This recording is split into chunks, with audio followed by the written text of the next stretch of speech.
Fareed Zakaria of CNN did the single most neoliberal elitist segment of all time on Trump's North Korea talks. And by the way, this segment is very indicative of the broader mainstream media coverage on Trump's North Korea summit. So take a look and then we'll discuss.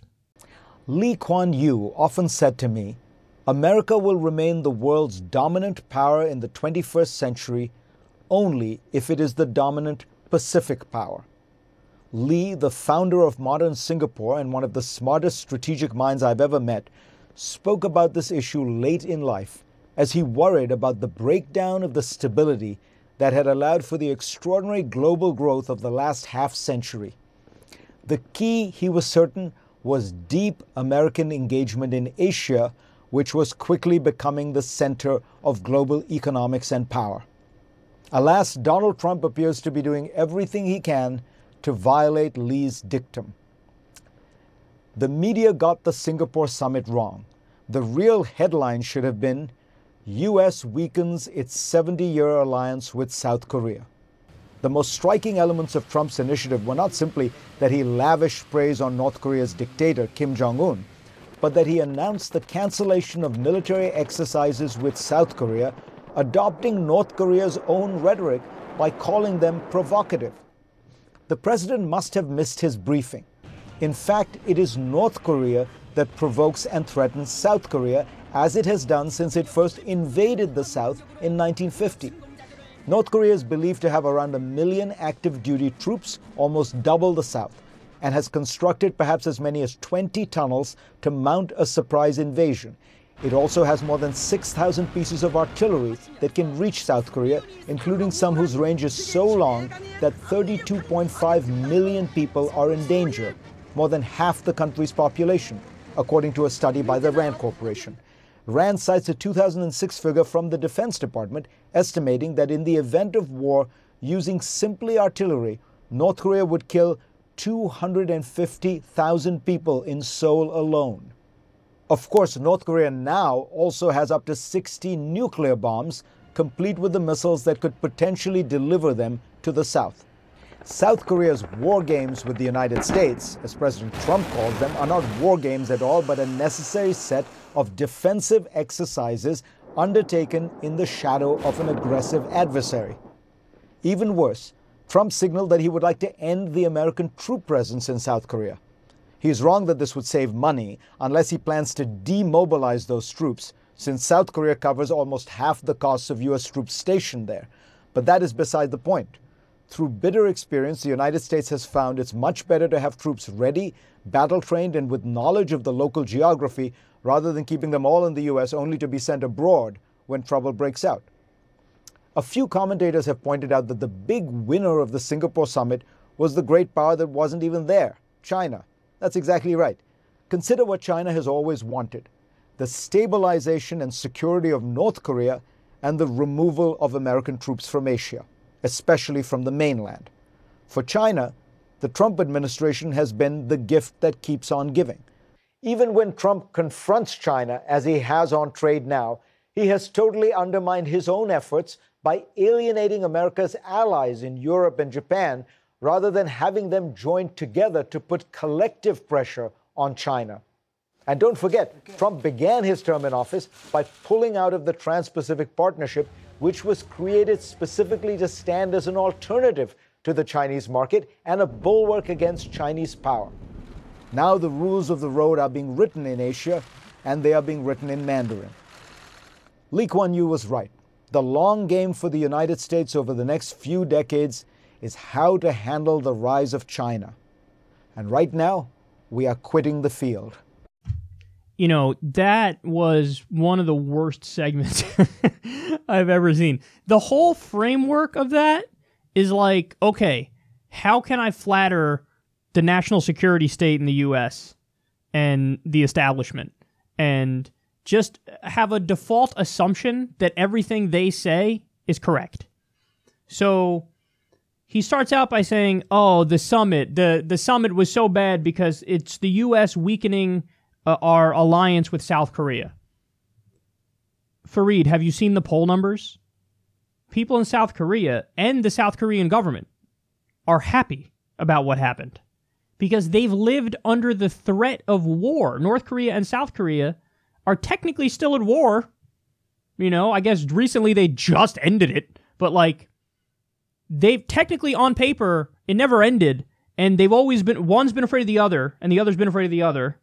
And the idea that like, okay, there's a summit now and we're talking, the favorability numbers are through the fucking roof because people don't want to die, Fareed.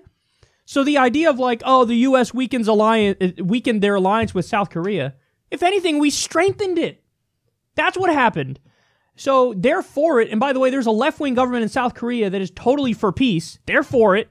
So what the fuck are you talking about?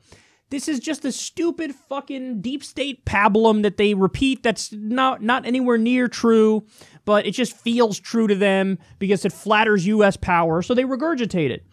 And then he acts like, oh, the war games were good because North Korea is an offensive threat.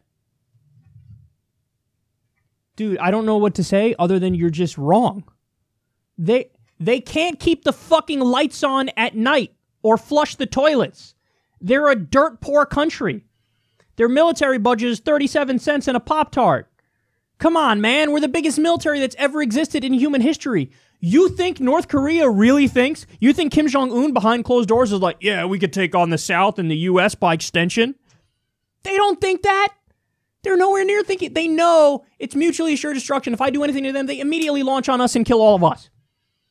So the idea that they're an offensive threat, Fareed, look at the U.S. We just offensively invaded a country that didn't attack us and killed a minimum 200,000 civilians. How about us as an offensive threat? Look at what we did in Libya. Gaddafi gave up his weapons and we killed him anyway. How about us as an offensive threat? How about that? We have 900 military bases around the world. We're bombing 8 different countries right now. Don't you think it's more likely the U.S. would initiate force against North Korea than the North initiating it against the South or the North initiating it against us? And by the way, there are generals who in moments of honesty have said, yeah, we know that North Korea only wants a nuclear weapon as a deterrent to U.S. aggression. So this idea, he lives in a fucking fantasy land if he really believes that North Korea is an offensive threat. And oh, those nuclear submarines that we always have right by North Korea and those war games that we do right on their border with nuclear fucking fighter jets flying around, that's us being defensive. So if Russia decided or Iran decided to go to the border of the US and Mexico and fly nuclear airplanes, I'm sure Fareed Zakaria would say, oh no, it's cool. That's Russia being defensive. They're not offensively threatening us. But when we do it to North Korea, somehow, we're being defensive, even though what we're doing is literally offensive. You're a joke, Fareed Zakaria. You're a joke. By the way, you want to know how you commit, what the fuck was it? It's not perjury. Why am I blanking on it? Forgery? Perjury? Not forgery either. I'm forgetting the word for it. But Fareed Zakaria copied somebody else's thoughts and regurgitated it. I don't know why I'm blanking on the name of what this fucking thing is. Plagiarism. There you go. I don't know why I blanked on that. You want to know how you commit plagiarism and you still have a show? Easy. You just flatter the national security deep state in the U.S. endlessly and always agree with the establishment. Now, by the way, I'm not even, it's not like Fareed Zakaria did plagiarism and, I can't forgive him for the plagiarism. Whatever, that's fine. Joe Biden plagiarized a speech once. I'm over it. It's fine. And that's not me saying I like Joe Biden either, by the way. But that's not, the most egregious crime in the world. But the only way you can do plagiarism and then still have a fucking show on CNN is if you're flattering the powers that be. And that's what's happening. He did plagiarism, and he wasn't fired. He's still on air because he's flattering the powers that be. And then finally, he just lets you know what's really happening here when at the end he talks about TPP. Look at their framing of TPP. The only way they know how to frame it is through U.S. dominance and power. He's like, if we don't do TPP, maybe China becomes more dominant. So let me get this straight. Workers in the United States of America don't even come into your analysis? The fact that NAFTA and permanent normal trade relations with China and the World Trade Organization and CAFTA and every single fucking free trade deal since we started doing free trade deals, which are just outsourcing deals, the fact that those deals have devastated the U.S. middle class and destroyed working class families and gutted this country, and it's a fucking class war waged by the rich on working people, that doesn't even come into your analysis. Because something, ooga booga, China, be afraid. So, see, this is the problem. People who are nominally on the left, I know, laugh at the idea of Fareed Zakaria on the left. They're resisting Trump from the right. So his whole argument here is, I can't believe you're fucking... And it's not just him, it's elected Democrats who are now condemning any idea of a peace deal with North Korea. They're resisting Trump from the right, and they're saying, what do you mean? You're going to end our offensive military threats on North Korea? How dare you? Keep doing those threats. You wanted to pull out of TPP? How dare you? How dare you? Do TPP. So instead of attacking him the right way, and what is the right way to attack him? Here's how you attack him. You are still trying to do the worst provisions of TPP. You're slipping it into the renegotiation of NAFTA. We just covered it. There were talks about him actively jumping back into TPP. So instead of attacking him on the 93,000 jobs that were outsourced under his first year as president, effectively the argument from people like Fareed Zakaria is, you only outsource 93,000 jobs? Why don't you outsource 193,000 jobs? That's the implication of his argument when he argues for TPP. So it's sad. And we're so fucked because the prominent Democrats, the prominent voices in the media, they're reflexively anti-Trump in a reactionary way, but the way in which they do it is from the right. It's not from the left. It's not from the left. So that's why they end up looking so stupid in instances like this, where Trump is like stumbling into maybe some sort of half-ass peace deal. I don't think it's planned. I just think he's just kind of, he has this anti-Obama streak in him. So whatever Obama did, let's do the opposite. Obama didn't get peace with North Korea. Okay, let's try to get some sort of peace with North Korea. So they look at that and they're like, I can't believe you're pro-peace on this one issue. What? You should be attacking him because he's not pro-peace with the fucking 8 countries we're bombing and with Iran, which they want to bomb. But no, there they agree with him and shh.